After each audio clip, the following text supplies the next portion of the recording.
If you could go back in time knowing what you know today and give your younger self one piece of advice, what would you say to him? Ooh.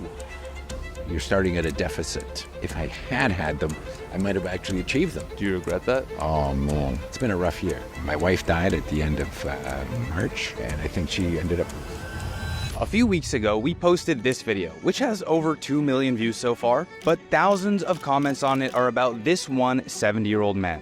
We approached him in a small park in Montreal, Canada, and after talking to him for over 25 minutes, I can conclude that his life advice and story is one of the most profound I've heard out of over 1,000 interviews I've done. His advice is truly something I think everyone needs to hear. So today, I want to release an extended version of my conversation with him. So without further ado, let's get into it. How old are you? 70. What does it feel like to be 70? Oh, man. It's been a rough year. My wife died at the end of March, and my mother died 2 weeks ago. Otherwise, I'm doing good. How long were you and your wife together? 35 years. It was a great combination. We did real well. So I kind of lost my mother, who I was with for 70 years. Mm-hmm. And lost my wife, with whom I was with for 35 years. Yeah. So a lot of adjustments. Can you define the word love? Oof. In your definition, of course. Wishing the best for the other person. You're 70 now. I feel there's a lot of things people tend to learn too late in life. What is the truth about life that you could share with us? I've always worried about the future. Am I going to have enough money? Is it the right moment? Is something else? Should I, take care of some immediate responsibilities, needs? I haven't, for the most part, been somebody who lives in the moment. I sort of live more in the future. My wife was very much in the moment, so I would say you got to strike a balance, right? Because if you're too much in the moment, you might be screwed in the future. The other extreme, you always living in the future, you miss out on all the opportunities you could have had in the moment, in the day. My wife and I had very, very good cooperation, and if she argued persistently to take advantage of an opportunity, we ended up doing it. But maybe in retrospect, I would have maybe given less resistance, been a bit more in the moment.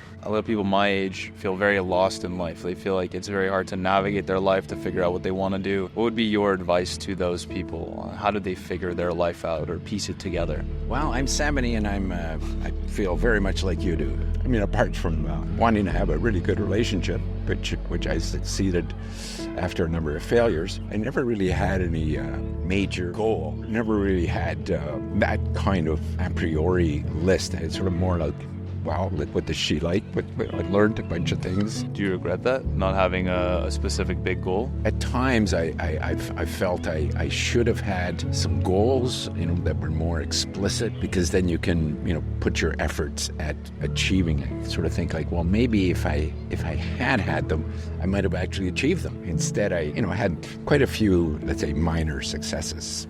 Yeah. Which it is what it is.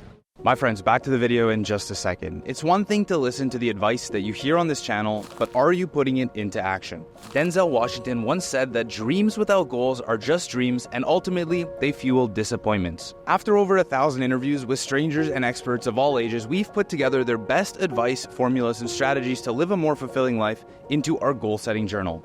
To date, this journal has helped over 3,000 people turn their biggest dreams into their current realities. Now, if you are someone whose dreams are still dreams, click the link in the description to grab a copy of our final batch. All right, let's get back into it. If I was making a cookbook, the cookbook is about living a great life. What is your recipe of things that you can include on living a good life? I treat people with respect, and that goes across all age groups, all situations. The situations where I've found myself mistreated is people who try to railroad you into their priorities and don't respect your space, your perspective.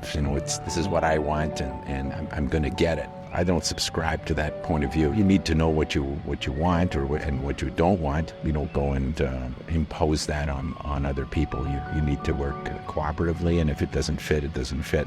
Not a lot of ingredients in that recipe. I don't think it needs that many, yeah. What is the value of community?